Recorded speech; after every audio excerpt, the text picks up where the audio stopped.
माननीय राज्य निवडणूक आयुक्त यांना मी विनंती करतो की यांनी पत्रकार परिषदेला सुरुवात करावी. नमस्कार. प्रसार माध्यमांच्या सर्व प्रतिनिधींचं मी स्वागत करतो.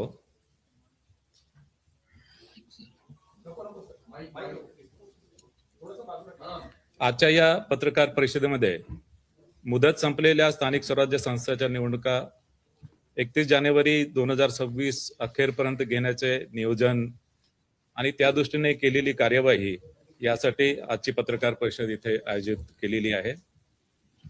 या स्थानिक स्वराज्य संस्थांच्या निवडणुकीच्या दृष्टीने आपल्याशी संवाद साधावा व आपल्या माध्यमातून सर्व माहिती मतदार, इच्छुक उमेदवार, राजकीय पक्ष व इतर संबंधितांपर्यंत पोहोचावी या उद्देशाने ही पत्रकार परिषद आयोजित केलेली आहे.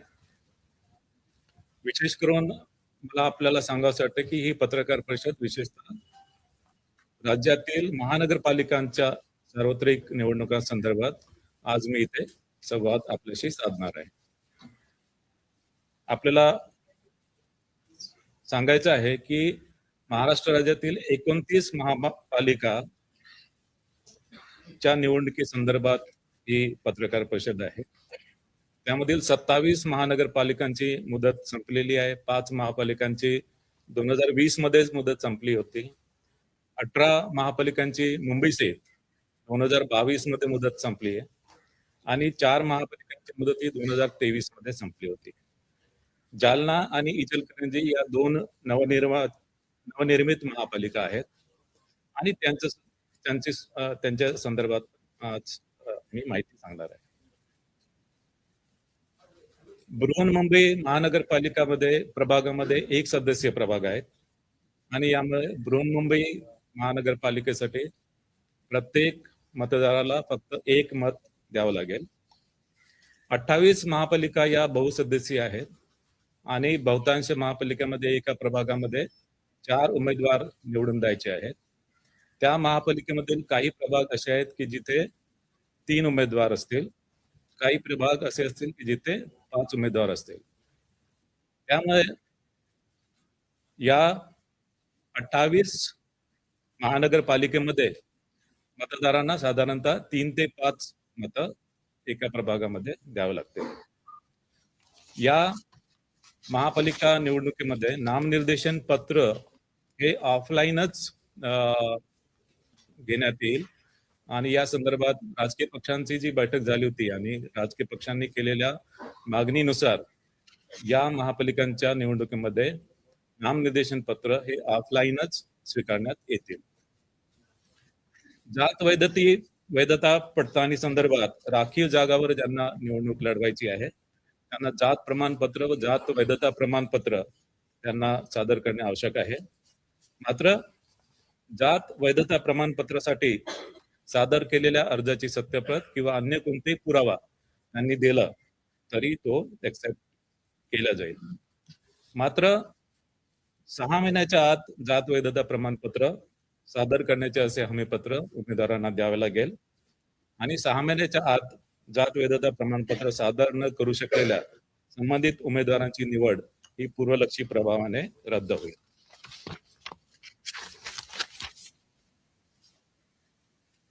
या निवडणुकीमध्ये एकूण मतदार हे 3,48,78,017 असणार आहेत. त्यापैकी पुरुष मतदार 1,81,93,666 असतील.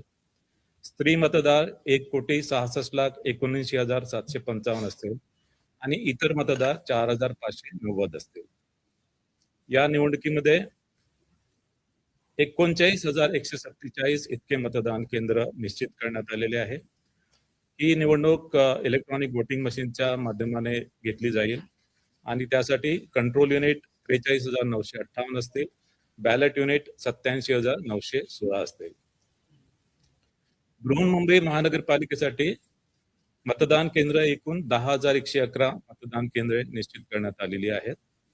यामध्ये बृहन्मुंबई महानगरपालिकेसाठी कंट्रोल युनिट 11,349 असतील, बॅलेट युनिट 22,698 असतील. या निवडणुकीसाठी जी मतदार यादी वापरणार आहोत ती त्यासाठी 1 जुलै 2025 ही अधिसूचित केलेल्या दिनांकाला असलेली मतदार यादी यासाठी वापरत आहोत. आणि 1 जुलै 2025 ची मतदार यादी ही प्रभागनिहाय विभाजित करण्यात आलेली आहे. आणि ही मतदार यादी ही भारत निवडणूक आयोगाकडून घेतलेली मतदार यादी असल्यामुळे या मतदार यादीमधील कुठलेही नाव डिलीट करणे किंवा कुठलेही नाव त्यामध्ये ऍड करणे याचे अधिकार राज्य निवडणूक आयोगाला नाहीये. मात्र चुकीने एका प्रभागामधील मतदार दुसऱ्या प्रभागामध्ये जर गेले असतील ते बदल करण्याचे अधिकार आहे. अंकलेखनामधल्या किंवा लेखनिकांच्या काही चुका असतील त्या सुद्धा दुरुस्त करण्याचे अधिकार आहेत. आणि विधानसभाच्या मतदार यादीमध्ये नाव आहे मात्र प्रभागनिहाय मतदार यादीमध्ये नाव नाही आहे, ते सुद्धा नावं संमलित करण्याचे अधिकार असतील. या निवडणुकीसाठी मतदार यादीमधील संभाव्य दुबार मतदारांची ओळख केलेली आहे आणि संभाव्य दुबार मतदार यांच्या नावासमोर डबल स्टार असं त्यावर मार्क करण्यात आलेलं आहे. आणि संभाव्य दुबार मतदारांच्या संदर्भात जी प्रक्रिया आहे की संभाव्य दुबार मतदारामध्ये महापालिका आयुक्तांच्या मार्फत संभाव्य दुबार मतदारांच्या घरी जाऊन सर्वेक्षण केलेले आहे आणि त्यामध्ये दुबार मतदारांना विचारून तो कुठल्या मतदान केंद्रावर मत देईल या संदर्भात त्याच्याकडून लिहून घेण्यात आलेलं आहे. आणि त्या मतदान केंद्राच्या व्यतिरिक्त इतर कोणत्याही मतदान केंद्रावर त्याला मतदान करू दिलं जाणार नाही.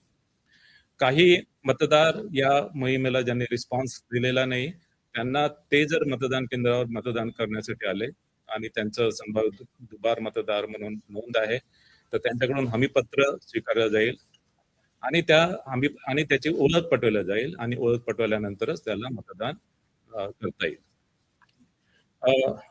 संभाव्य दुबार मतदार जे आहेत ते काही महानगरपालिकेमध्ये मोठ्या प्रमाणात आयडेंटिफाय झाले.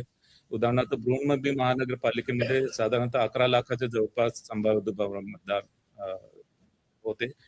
मात्र बृहन्मुंबई महानगरपालिकेने यासाठी सॉफ्टवेअरचं एक टूल डेव्हलप केलं आणि त्या सॉफ्टवेअर टूलच्या माध्यमाने आणि फील्ड व्हेरिफिकेशनच्या माध्यमाने त्यांची जी संभाव्य दुबार मतदारांची यादी आहे असेसमेंट प्रमाणे फक्त 7% त्या यादीपैकी 7% फक्त ऍक्च्युअल दुबार मतदार त्यांना आढळून आले. थोड्या बहुत फरकाने इतर सुद्धा महापालिकांमध्ये अशाच प्रकारची परिस्थिती आहे. मतदारांसाठी वोटर सर्चची जी फॅसिलिटी आहे ती राज्य निवडणूक आयोगाचं जे पोर्टल आहे त्या पोर्टलवर मतदारांची वोटर सर्च फॅसिलिटी उपलब्ध करण्यात आलेली आहे आणि यामध्ये मतदारांचं संपूर्ण नाव किंवा ईपिक क्रमांक टाकून सर्च फॅसिलिटी उपलब्ध करण्यात आली आहे. याशिवाय आयोगाने मताधिकार म्हणून एक मोबाईल ऍप डेव्हलप केलेला आहे आणि या मोबाईल ऍपच्या माध्यमाने सुद्धा मतदारांना त्यांचं नाव, त्यांचं प्रभाग कुठल्या प्रभागामध्ये आहे आणि मतदान केंद्र कोणते आहे हे त्यांना या मताधिकार मोबाईल ऍपच्या माध्यमाने उपलब्ध होणार आहे. हे मोबाईल ऍप सध्या अँड्रॉइड प्लॅटफॉर्मवर अवेलेबल आहे आणि हे iOS प्लॅटफॉर्मवर सुद्धा अवेलेबल आम्ही करून देतो आहे. मतदार जनजागृतीसाठी वेगवेगळे क्रिएटिव्ह रील्स आणि गीत आयोगाच्या माध्यमाने तयार केलेले त्याचा वापर करणार आहोत. आणि याशिवाय महापालिका आयुक्तांना 32 विविध प्रकारच्या ज्या मीडिया ऍक्टिव्हिटीज आहेत त्याच्या माध्यमाने सुद्धा मतदार जनजागृती करण्यासाठी त्यांना आपण निर्देश दिलेले आहे. मतदान केंद्रावर ज्येष्ठ नागरिक व दिव्यांगासाठी पूर्ण सुविधा पुरवण्यात येणार आहे. त्यामध्ये तान्याबाळासह असणाऱ्या स्त्रिया, गरोदर स्त्रिया, ज्येष्ठ नागरिक आणि दिव्यांग यांना मतदान केंद्रावर मतदान करण्यासाठी प्राधान्य दिले जाणार आहे.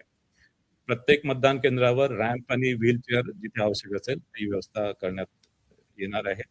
आणि प्रत्येक मतदान केंद्रावर जे अशोर्ड मिनिमम फॅसिलिटीज आहे त्याच्यामध्ये विजेची व्यवस्था आहे, पिण्याचं पाणी आहे, सावलीची सुविधा आहे, शौचालयाची व्यवस्था आहे, या सुविधा उपलब्ध आहे. काही मतदान केंद्र हे आदर्श मतदान केंद्र म्हणून असतील आणि काही मतदान केंद्र हे पिंक मतदान केंद्र किंवा गुलाबी मतदान केंद्र असतील. या मतदान केंद्रामध्ये मतदान केंद्रातील सर्व अधिकारी कर्मचारी, सर्व सुरक्षा कर्मचारी हे महिला असतील. या निवडणुकीसाठी अधिकारी म्हणून 290 अधिकाऱ्यांची नेमणूक करण्यात आलेली आहे आणि सहाय्यक निवडणूक निर्णय अधिकारी म्हणून 870 अधिकाऱ्यांची नेमणूक करण्यात आली आहे. याशिवाय या निवडणुकीसाठी 1,96,605 इतके कर्मचारी निश्चित करण्यात आलेले आहेत. प्रचार कालावधी संपल्यानंतर मुद्रित, इलेक्ट्रॉनिक आणि समाज माध्यमाद्वारे प्रचारविषयक जाहिराती प्रसारित करता येणार नाही. या निवडणुकीसाठी मतदान समाप्तीच्या 48 तास अगोदर प्रचारावर निर्बंध राहणार आहे.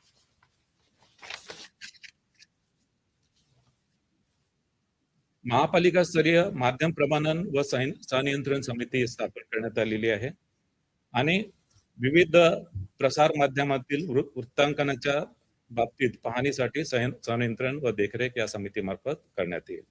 राज्यस्तरीय माध्यम प्रमाणन व संनियंत्रण समिती सुद्धा स्थापन करण्यात आलेली आहे. याशिवाय राजकीय पक्षांशी वेळोवेळी संवाद साधण्यात आलेला आहे. राजकीय पक्षांसोबत बैठका घेऊन त्यांच्या सुद्धा सूचना विचारात घेण्यात आलेल्या. स्टार कॅम्पेनरची संख्या ही 20 वरून 40 करण्यात आलेली आहे. आता मी थोडक्यात आकडेवारी सांगतो. एकूण महानगरपालिका ज्यांची निवडणूक होणार आहे त्या 29 आहेत. एकूण जागा म्हणजे एकूण जागा ज्यासाठी निवडणूक होणार आहे ते 2,869 जागांसाठी निवडणूक होणार आहे. त्यामध्ये महिला 1,442, अनुसूचित जाती 341, अनुसूचित जमाती 77 आणि नागरिकांचा मागास प्रवर्ग 759. एकूण महानगरपालिका 29, एकूण जागा 2,869, महिला 1,442, अनुसूचित जाती 341, अनुसूचित जमाती 77, नागरिकांचा मागास प्रवर्ग 759. या निवडणुकीमध्ये ज्या निवडणुकीच्या खर्चावर जी मर्यादा आहे, बृहन्मुंबईसह अ वर्ग महानगरपालिकेसाठी 15 लाख, ब वर्ग महानगरपालिकेसाठी 13 लाख, क वर्ग महानगरपालिकेसाठी 11 लाख आणि ड वर्ग महानगरपालिकेसाठी 9 लाख. आजपासून संबंधित सर्व 29 महानगरपालिका क्षेत्रात आचारसंहिता लागू करण्यात आली आहे आणि जरी आचारसंहिता या 29 महानगरपालिका क्षेत्रापुरती जरी असेल तरी या महानगरपालिका क्षेत्राबाहेर जर एखादी घटना किंवा एखादा कार्यक्रम किंवा एखादी घोषणा अशा प्रकारे करण्यात आली की जी महानगरपालिकेच्या मतदारांवर प्रभाव करणारी आहे तर त्यावर सुद्धा आचारसंहिता लागू होणार आहे. मात्र ही आचारसंहिता नैसर्गिक आपत्तीच्या उपाययोजना आणि ज्या वेगवेगळ्या प्रकारच्या ज्या डिझास्टर्स येतात त्यासाठी मदतीसाठी ही आचारसंहिता यामध्ये आडकाठी असणार नाही. आता मी निवडणुकीचा कार्यक्रम आपल्याला सांगतो आहे आणि हा निवडणुकीचा कार्यक्रम बृहन्मुंबई महानगरपालिका आणि तसेच इतर महानगरपालिका या दोघांसाठी हा कार्यक्रम मी सांगतो आहे. नामनिर्देशन पत्र स्वीकारणे याचा कालावधी आहे 23 डिसेंबर ते 30 डिसेंबर 2025. 23 डिसेंबर ते 30 डिसेंबर 2025. नामनिर्देशन पत्र स्वीकारण्याचा कालावधी 23 डिसेंबर ते 30 डिसेंबर 2025. नामनिर्देशन पत्राची छाननी होणार आहे 31 डिसेंबर 2025. नामनिर्देशन पत्राची छाननी 31 डिसेंबर 2025. उमेदवारी माघारीची मुदत असणार आहे 2 जानेवारी 2026. उमेदवारी माघारीची मुदत 2 जानेवारी 2026. निवडणूक चिन्ह वाटप व अंतिम उमेदवारांची यादी 3 जानेवारी 2026. निवडणूक चिन्ह व अंतिम उमेदवारांची यादी 3 जानेवारी 2026. मतदानाचा दिनांक 15 जानेवारी 2026. मतदानाचा दिनांक 15 जानेवारी 2026. मतमोजणीचा दिनांक 16 जानेवारी 2026. मतमोजणीचा दिनांक 16 जानेवारी 2026. आता मी हा थोडासा आवाज आपण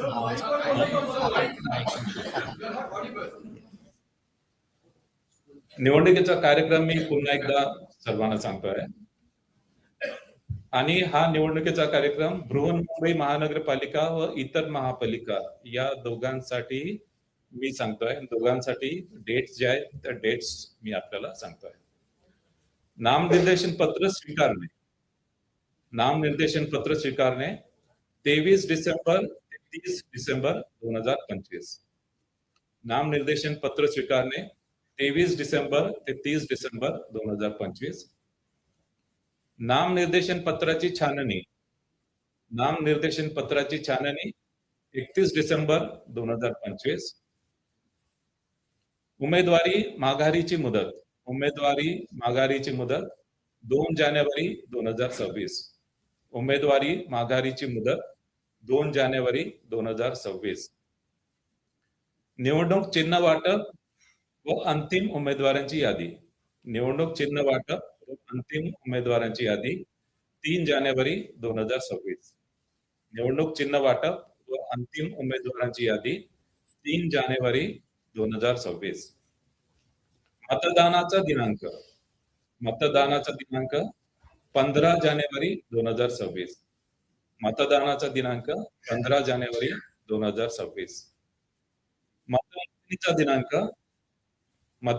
दिनांक 16 जानेवारी 2026. मतमोजणीचा दिनांक 16 जानेवारी 2026.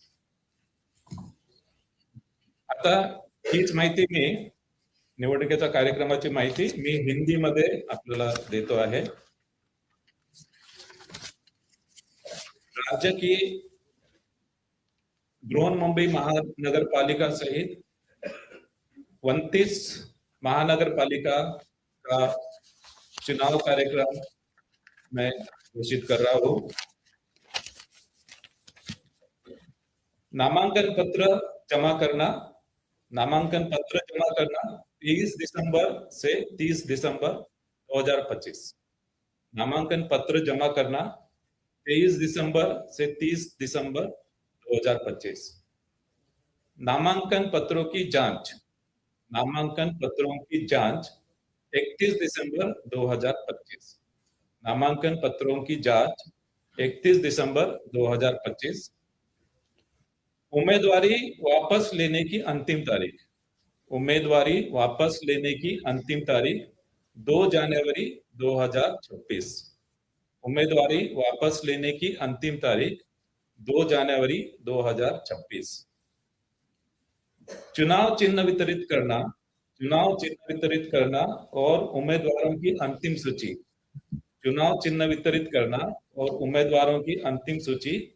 3 जनवरी 2026. चुनाव चिन्ह वितरित करना और उम्मीदवारों की अंतिम सूची 3 जनवरी 2026. चुनाव की तारीख 15 जनवरी 2026. चुनाव की तारीख 15 जनवरी 2026. मतगणना 16 जनवरी 2026. मतगणना 16 January 2026. Now I will tell this election program in English. I am declaring the election schedule 29 municipal corporation in Maharashtra. Filing of nomination 23rd December to 30th December 2025. Filing of nomination 23rd December to 30th December 2025. Scrutiny of nomination 31st December 2025. Scrutiny of nomination 31st December 2025. Withdrawal of candidature 2nd January 2026. Withdrawal of candidature 2nd January 2026. Allotment of election symbol allotment of election symbol and final list of contesting candidate. Allotment of election symbol and final list of contesting candidate, 3rd January 2026. Allotment of election symbol and final list of contesting candidate, 3rd January 2026. Date of poll. Date of poll, 15th January 2026. Date of poll, 15th January 2026. Counting of votes.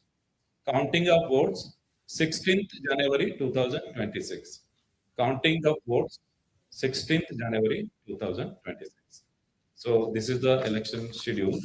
तर अशा प्रकारे हा निवडणूक कार्यक्रम घोषित करण्यात आलेला आहे आणि यानंतर आपण प्रश्नोत्तराला सुरुवात करू. हा.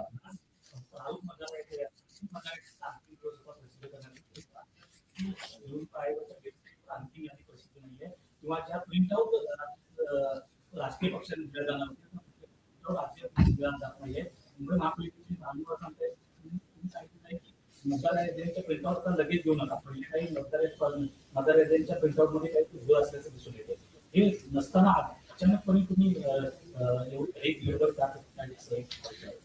फक्त बृहन्मुंबई महानगरपालिकेच्या संदर्भात मतदार यादींच्या याच्यामध्ये टेक्निकल इश्यू होता. तो टेक्निकल इश्यू सॉर्ट आउट झालेला आहे आणि आता कुठल्याही प्रकारचा टेक्निकल इश्यू त्याच्यामध्ये राहिलेला नाही आणि मतदार यादींबाबत कुठल्याही प्रकारचा घोळ नाही आहे आणि जो थोडा एक इश्यू आलेला होता तो आम्ही सॉर्ट आउट केलेला आहे.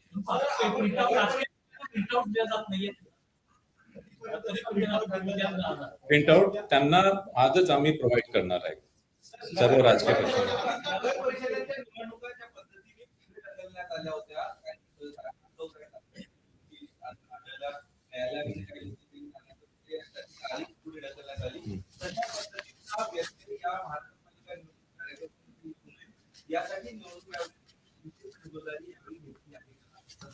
नगर परिषद नगरपंचायतच्या निवडणुकीच्या संदर्भात जी निवडणूक पुढे ढकलल्या गेली त्यामध्ये कारण होतं की त्याच्यामध्ये अपील जे आहे ते अपील ऍक्च्युली ज्याप्रमाणे 3 दिवसाच्या आतमध्ये निघाला पाहिजे होते ते अपील वेळोवेळी निकाली निघालेले नाही आहे आणि त्याच्यामुळे त्यांना जो विड्रॉलचा जो पिरियड आहे तो विड्रॉलचा पिरियड पुरेसा मिळाला नाही. त्याच्यामुळे त्या निवडणुका पुढे ढकलण्यात आल्या होत्या. यामध्ये नगर परिषदेमध्ये 6,800 जागांसाठी निवडणूक होती आणि जी निवडणूक पुढे ढकलण्यात आली ती 154 जागांसाठी, ते फक्त 2% जागांसाठी ती निवडणूक पुढे ढकलण्यात आली होती. महानगरपालिकेच्या संदर्भात कुठल्याही प्रकारचा कायदेशीर विषय किंवा कुठल्याही प्रकारचा याच्यामध्ये अॅनोमली होणार नाही याची पूर्ण आम्ही दक्षता घेतली आहे आणि पूर्ण दक्षता घेऊनच हा कार्यक्रम आम्ही जाहीर केलेला आहे.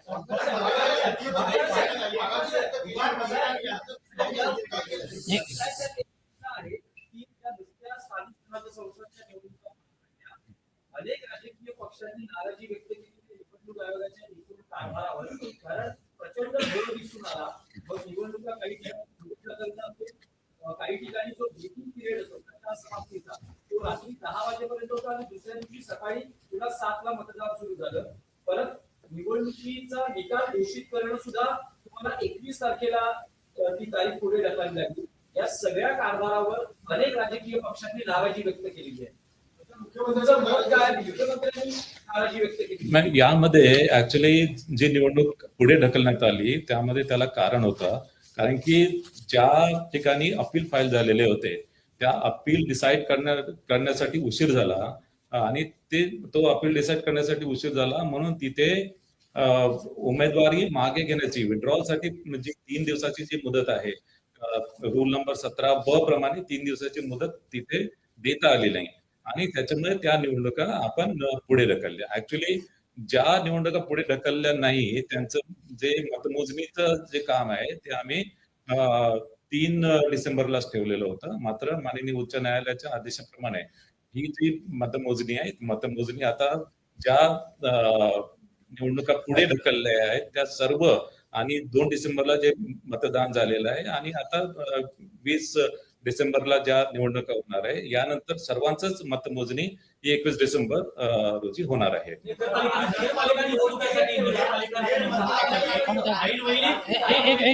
त्यांचा अपूर्ण आहे त्यांचा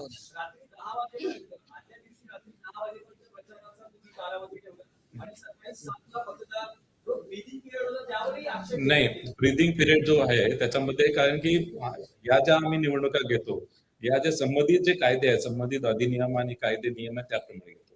आता नगर परिषदच्या कायद्यामध्ये अशी तरतूद आहे की ऍक्च्युली प्रचार जो आहे, प्रचार आदल्या दिवशीपर्यंत तो करता येतो. म्हणजे मतदानाच्या दिवशी प्रचार करता येत नाही, पण आदल्या दिवशीपर्यंत प्रचार करता येतो. त्याच्यामुळे आदल्या दिवशी 10 वाजेपर्यंत त्या संदर्भात आपण आदेश काढलेले होते.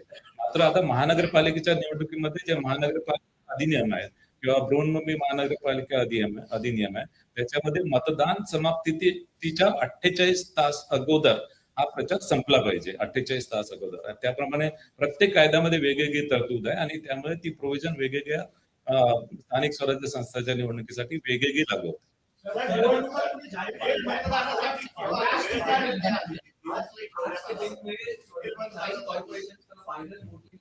पब्लिश होने वाला था, अगर इसके बाद भी एक वोटर या एक वोट से दूसरे वोटर्स पाए जाते हैं तो वो प्रोसेस होगा, क्या करेक्शन होगा? देखो, इसमें आज एक्चुअली फाइनल वोटर लिस्ट भी हो गई, तो भी मतदान केंद्र की जो लिस्ट है, मतदान केंद्र की लिस्ट है, ये 20 दिसंबर को ये मतदान केंद्र की लिस्ट उसमें फाइनल होंगी। और उसके बाद में यानी मतदान केंद्र वाइज जो वोटर लिस्ट है वो 27 दिसंबर को होंगी। 27 उसकी डेट 27 दिसंबर है। तो ये जो दुबार मतदार एक्चुअली उसमें अगर दुबार मतदार नहीं है तो उसका जो डबल स्टार जो है, तो डबल स्टार निकालने की जो प्रक्रिया हम 27 दिसंबर तक कर सकते हैं। 27 दिसंबर और 27 दिसंबर के बाद भी अगर दुबार मतदार अगर कुछ हमें दिखाई दिए कि जो दुबार नहीं है, तो जो प्रिसाइडिंग ऑफिसर के पास जो इलेक्टोरल रोल जाएगा, उसको mark copy of electoral roll है, उसमें हम उसमें रिकॉर्ड करेंगे। अचानक नोटिफिकेशन काढण्याची परवानगी आहे. दलित उमेदवाराच्या संदर्भात एकच असताना कॉलम एकच दिलेला असताना अचानक तुम्ही छाननी आहे त्याची सांगता की तुम्ही 5 सूचक पाहिजे. तुम्ही अचानक जे नोटिफिकेशन केले यावेळी क्रेडिट होणार आहे का? आणि अचानक नोटिफिकेशन काढले या संदर्भात राजकीय पक्षांसोबत बैठक झाली आणि जे काही आम्ही क्लॅरिफिकेशन दिलेले होते, क्लॅरिफिकेशन ऍक्च्युली राजकीय पक्षांनी किंवा उमेदवारांनी ज्याप्रमाणे आमच्याकडे रिप्रेझेंटेशन केलेलं होतं, त्या रिप्रेझेंटेशन अनुसार आम्ही आमचं जे इन्फरन्स आहे ते इन्फरन्स प्रमाणे आम्ही मार्गदर्शन केलं होतं.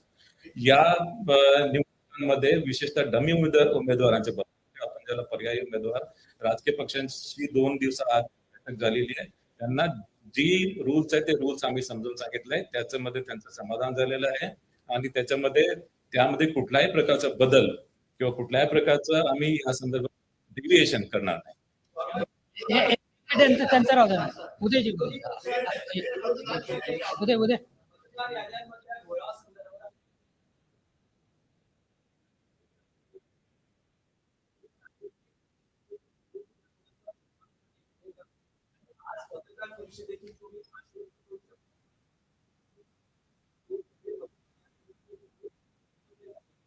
राजकीय पक्षांची बैठक मी निवडणूक घोषित करण्यापूर्वी केली, त्यासाठीच मी राजकीय पक्षांचा विश्वास घेऊनच निवडणूक घोषित केली आहे. त्यांना दुबार मतदारांची दिली, त्यांना पोर्टलवर मताधिकार ऍप आलेले आहे आणि त्यानंतर बृहन्मुंबई महानगरपालिकेने जे दुबार टूल सुद्धा त्यांना दाखवलं, ते टूल बद्दल पण ते पूर्ण समाधानी झालेले आहे आणि हे टूल इतर सुद्धा महानगरपालिकांमधून वापरा अशा प्रकारचं रिकमेंडेशन त्यांनी केलेलं आहे. आणि इतर महानगरपालिका जसं पिंपरी चिंचवड महानगरपालिकेने त्यांच्याकडे टूल डेव्हलप केलेला आहे आणि या टूलच्या माध्यमाने दुबार मतदार जे आहेत, टोटल दुबार मतदार ऍक्च्युअल जे दुबार आहेत ते फक्त 5% ते 20% आढळून आले. जास्तीत जास्त 20%, कमीत कमी 5%. बृहन्मुंबई महानगरपालिकेच्या बाबतीत ते फक्त 7% आढळून आलेलं आहे.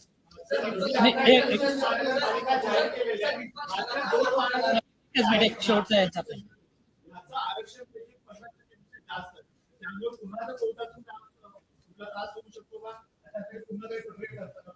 यामध्ये नागपूर आणि महानगरपालिकेचं 50% पेक्षा जास्त आरक्षण आहे.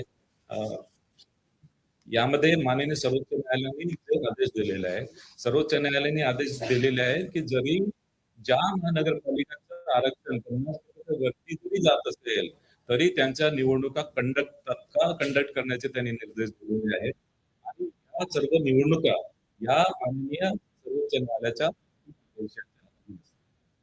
नाही, एक मिनिट त्याचं राहू द्या. नाही एक मिनिट हा बोला बोला.